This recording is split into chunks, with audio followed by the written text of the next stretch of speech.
శ్రీరామ రామ రామేతి రమే రామే మనోరమే సహస్రనామ తత్తుల్యం రామనామ వరాననే శ్రీరామ రామ రామేతి రమే రామే మనోరమే ఓం నమో భగవతే వాసుదేవాయ నమః. ఉపనిషద్ దర్శనం వచన పఠనం. కృష్ణ యజుర్వేదాంతర్గత ఉపనిషత్తులలో 26వది రుద్ర హృదయోపనిషత్. శ్లోకం: యద్బ్రహ్మ రుద్ర హృదయ మహావిద్యా ప్రకాశితం తద్బ్రహ్మ మాత్రావస్థాన పదవీ మధునా భజే.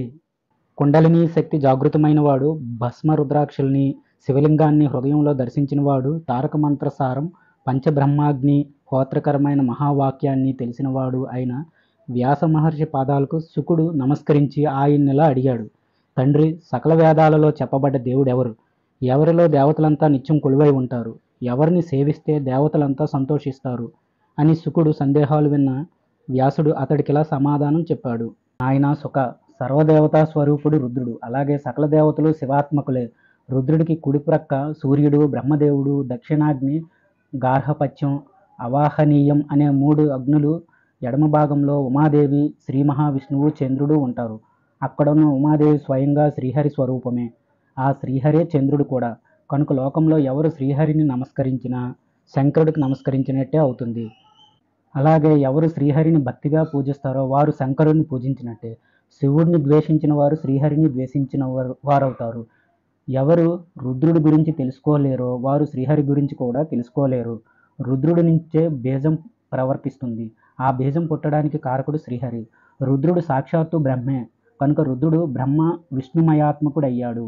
ఈ ప్రపంచం మొత్తం అగ్ని సోమాత్మకం పురుషరూపంలో ఉన్న ఈ సృష్టి మొత్తం ఈశ్వర స్వరూపం అయితే స్త్రీలింగ స్వరూపం ఉమాదేవి.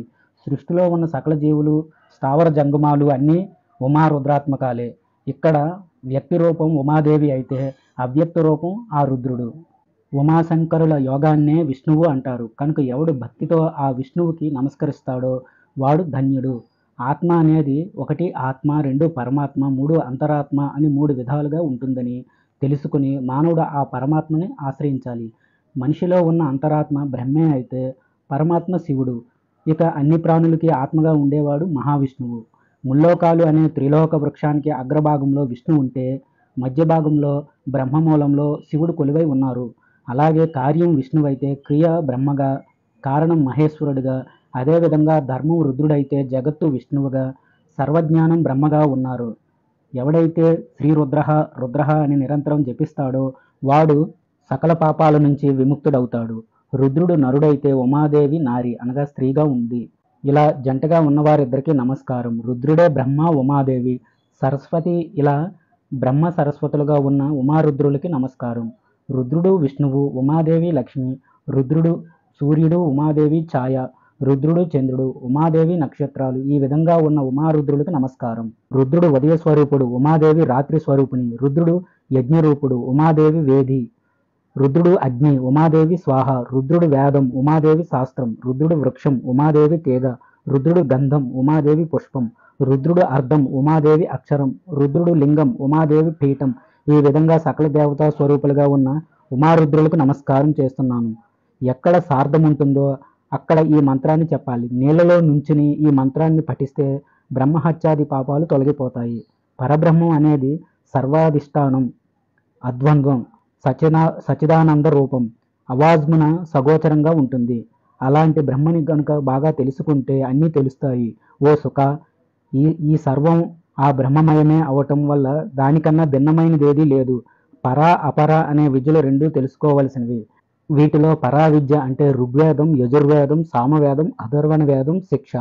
కల్పం, వ్యాకరణం, నిరుక్తం, జ్యోతిష్యం అనేవి అనాత్మ విషయాలైన బుద్ధులు లాంటివన్నీ అపరా విద్యలు. దేనితో పరమైనది, అక్షరమైనది అయిన ఆత్మవిద్య తెలియబడుతుందో అది పరమ విద్య అవుతుంది. బ్రహ్మం అనేది ఒక ప్రదేశం కానిది, గ్రహించలేనిది. గోత్రం, రూపం, కళ్ళు, చెవులు, కాళ్ళు, చేతులు లేనిది. అది నిత్యమై విభువుగా ఉండేది. సర్వగతమై అత్యంత సూక్ష్మం, అవ్యయమైనది. ధీరులైన పండితులు భూతకారణమైన ఆ పరబ్రహ్మని ఆత్మలో దర్శిస్తారు. ఎవడు సర్వజ్ఞుడిగా ఉన్నాడో, ఎవడి తపస్సు జ్ఞానమయంగా ఉన్నదో అలాంటి వాడి నుంచే ఈ ప్రపంచం మొత్తం పుడుతుంది. అది సత్యంలాగా అనిపిస్తూ రజ్జు సర్పంలా ఉంటుంది. అక్షరం సత్యం అయిన దీని గురించి తెలుసుకున్నవాడు ముక్తి పొందుతాడు. సంసార నాశనం అనేది కేవలం జ్ఞానంతో మాత్రమే కలుగుతుంది కానీ కర్మల ద్వారా కాదు. బ్రహ్మజ్ఞానం పొందాలనుకునేవాడు శ్రోత్రియుడు, బ్రహ్మనిష్ఠుడు అయిన సద్గురువుని ఆశ్రయించాలి. ఆ సద్గురువు బ్రహ్మ విద్యని ఆ శిష్యుడికి బోధించాలి. సాక్షాత్తు అక్షరుడిగా హృదయం అనే గుహలో ఉన్న పరబ్రహ్మను గురించి తెలుసుకోవాలనుకునేవాడు ముందుగా తన హృదయ గ్రంథిని భేదించినట్లయితే సనాతనుడైన శివుడి తత్వాన్ని తెలుసుకుంటాడు. మరణం లేనిది, సత్యమైనది అయిన ఈ విషయాన్ని మోక్షం కోరేవారు మాత్రమే గ్రహించగలరు. ఇక్కడ లక్ష్యం బ్రహ్మం, తారం ధనస్సు అనగా చూపు, ఆత్మ అనేది బాణం. సాధకుడు తన ఆత్మ అనే బాణంతో బ్రహ్మం అనే లక్ష్యాన్ని ఛేదించాలి. వీటిలో లక్ష్యం అనేది సర్వగతం, సరం సర్వతోముఖం. ఇక కొట్టేవాడు సర్వతోగతుడు. ఆ పరబ్రహ్మలో సూర్య చంద్రాగ్నులు ప్రకాశించవు, గాలి వీచదు, ఏ దేవతలు ఏమీ చెయ్యలేరు. అలాంటి ఈ దేవుడు భావభూతుడు, స్వయంగా విశుద్ధమైనవాడు, విరజస్కుడిగా ప్రకాశిస్తాడు. మనిషిలో జీవుడు ఈశ్వరుడు ఇద్దరూ కలిసే ఉంటారు. ఇక్కడ జీవుడు కర్మఫల భోక్త అయితే ఈశ్వరుడు కర్మఫల ప్రదాత. వీరిద్దరూ వేరువేరు అనే భేదభావం మాయా అనేవి ఏ విధంగా కలుగుతుందో, ఘటాకాశం మఠాకాశం అనేవి ఏ విధంగా ఆకాశ భేదాలుగా కల్పించబడ్డాయో అదేవిధంగా జీవుడు ఈశుడు వేరువేరన్న భేదం కూడా కల్పించబడింది.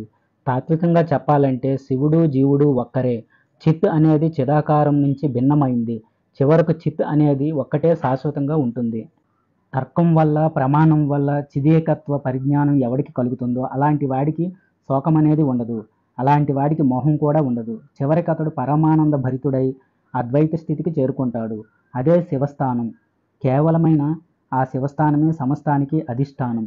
ఈ విషయాన్ని గ్రహించిన వాడు శోకరహితుడవుతాడు. దోషాలన్నీ నశించిన వారు మాత్రమే తమ శరీరంలో ఉన్న మహాజ్యోతి స్వరూపాన్ని, సర్వసాక్షిగా ఉన్న పరమాత్మని దర్శించగలరు.